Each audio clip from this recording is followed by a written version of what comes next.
think the clock's running a little bit slow, so I'm making it 7 o'clock so that we make a start. Before we start the agenda, we've got the public sessions. So, Mr. Baggs, you wanted to have a word with the parent? I'll sit in the middle so you can all throw things at me. I'm Stephen Baggs, lived in the village for a number of years, and I want to talk to you about full fibre broadband and the gigabyte voucher scheme. The gigabyte voucher scheme is a means to fund full fibre ultra-fast broadband to those parts of the country where it isn't commercially viable to install it. The scheme's demand-led, and the idea is that for each individual in that area who commits to take full fibre broadband if it becomes available in the village, the government will put up £4,500 in the form of a voucher to the supplier who is going to do the work to put it in. At the beginning of July, Openreach set up a project for the area covered by the Brent Knoll Exchange, that's Brent Knoll and East Brent. And they set a target of 125 people to make that commitment, so it's 125 times £4,500 that they're bidding for from the government. Those people to commit to take full fibre broadband when it becomes available. We hit the target of 125 in just under 2 weeks, and as of this afternoon we're up to 142, and that can still continue to go up. I'll talk a bit about that in a minute. Once we hit 125, Openreach applied to the government for the vouchers. That prompts an email from them to all of those people who have committed to confirm, I suppose, that Openreach aren't trying to get money that they weren't entitled to. I can't imagine they would do that. And so the government then awaits for responses from those people, and when they have sufficient responses, Openreach then commit to get on with the build, and they actually start the network build in the 2 villages. As of today, they have got about half of the people who made that original commitment have responded to the government. That might not sound like a lot, but given that it's holiday time and we actually only hit this target a couple of weeks ago, actually there's every reason to think that it will be successful.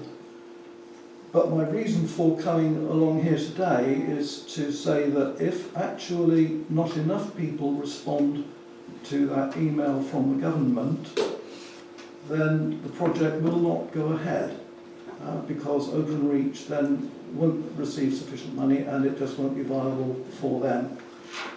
And so what I am asking you to do is firstly to raise awareness of this project within the 2 villages, well within Brent Knoll anyway, to encourage people, if they have already made a commitment to take fibre to the premises, then to make sure that they answer that DCS email. And the other point is that although we're up to 142, people can still register with Openreach, and every one of those that registers over and above 125 can make up for somebody who has already registered but fails to respond to the DCS email, and that will help to secure the future of the project. So I've got some posters and leaflets here which I'm happy to leave with you. There are other materials available direct from Openreach, and the clerk's got the details of people to contact there. But any other ideas that you might have to raise awareness, keep the interest going, just keep the momentum going, will be very welcome, and that will get us over the line. And I can stop there, but it might interest you to know that once the Openreach sign on the dotted line, this project has to be completed within 12 months because it's being done with government money. So this really is worthwhile getting on with. If there's anything that you would like to ask me, I will do my best to answer. I'm not employed by Openreach, I don't represent Openreach, but I have been doing this. I hope you've all seen leaflets, which I was punting around at the beginning of July. So I'm fairly well steeped in this, and I'll help if I can. Okay, AD, you're first up. Mr. Braggs, is this the one that we got in the shop that's got a little form on there and you can scan it? Yes. But Lloyd went to register on it and it went, you can't get it in your area. And he shut it down straight away. Whereabouts are you? Station, just over Station Road, Hand Road. And there is Yes, broadband to the lamppost the other there. side of the railway line. Yeah. I'm afraid you're over the boundary. Well, we're not, because we've got actually broadband to that lamppost where poor Foss Farm is, apparently. Yeah, It that will be it true comes from a speed, I different- expect. Does it? Yeah. When we were looking at them doing it before, GigaClear were looking at it, and they come round Yeah. and they've actually come up from the Breen direction Yeah, Berwick, to yeah, your yeah. section, whereas the other bit comes from Right, this okay. side and stops at the Well, railway line. if you look at your telephone number, Yeah. I would guess that your BT telephone number doesn't start with 76. Yeah, same as here. Is it? Yeah. Right, well, but you, unfortunately, you're not on the Brent Knoll exchange. Oh, thanks, so cheers. sorry about that. Why are you bloody moving? If you know somebody on this side of the bridge, you could get a very long. Malcolm. Is there a time limit on the response? If DCMS don't get a response to their email within 4 weeks, then that voucher lapses. So the answer is yes, there is a time scale, and it is quite a short one. Tracy? Have you tried the next door messaging service? Sorry, say again? The next door messaging service, maybe Yes. next door or... I'm not on it, but I would hope that there has been some chat on there about it. If not, and if you remember, then please encourage some chat if you will. Okay. Yeah, we'll flood it with it, we'll take a photograph of it and put it on there. Yeah, just post it. So. Yeah. Any other questions for Steve? No. Thank you very much for Right. that, and also for the Thank work you. you've done so far to get us where we are. Okay, yeah, well, thank you very much. Do you want me to leave the posters with If you could, that would be really good, and if anyone wants to take those.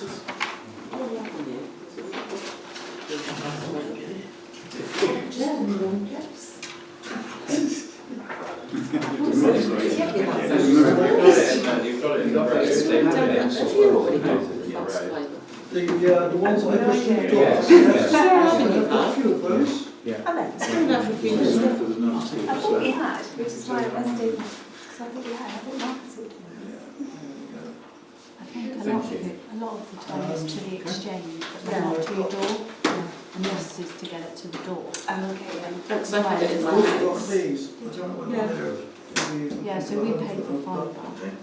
Well, that really only goes to the exchange and doesn't right up to the house. All right, I think we'll have a word with the members and see if there's various locations we can So find. it's like it's right. Thanks very much for that, thank you. Thank you. Thank you. Okay, I don't think anyone else asked to speak or anything. Okay, so in which case that brings us on to our agenda. Again, before we start the formal meeting, you'll all be aware, I think now, that unfortunately John Harper passed away recently. John was a member of this council for 19 years and attended over 190 meetings. He was also vice chairman for a number of years and was involved in a number of projects and a huge number of working parties. I wonder if you would just be willing to, for those who can, to stand for a minute's silence for John.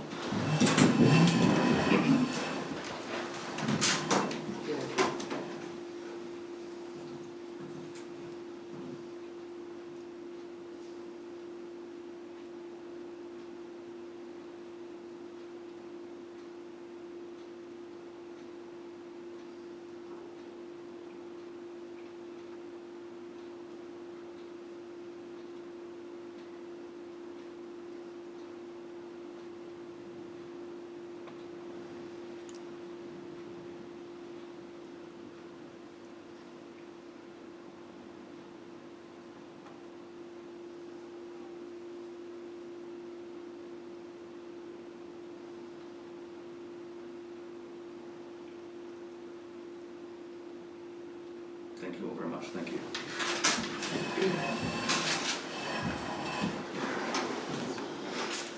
Right, that takes us on to item 1 on the agenda, which is apologies for absence. I think everyone is present. No apologies.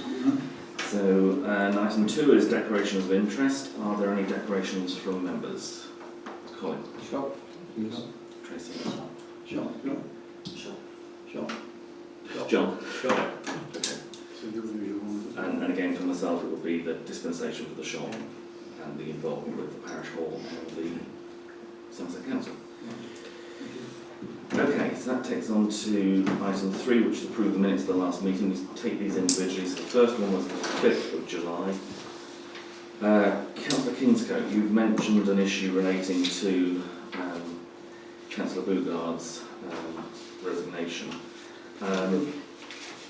So, following that meeting, I've had further discussions with the monitoring officer at Somerset Council, and they have written in with a response which I will read out. I've now had the opportunity to consider the matter, and it's my firm opinion is that the resignation was effective on the 3rd of May. Section 84, Local Government Act 1972, provides that a person elected to any office under this Act may at any time resign his or her office by written notice delivered in the case of a parish or community councillor to the chairman of the parish or community council. Once delivered to the chairman, the resignation takes effect. Resignations will take effect upon the receipt of the notice by the person or body to whom it is required to be delivered.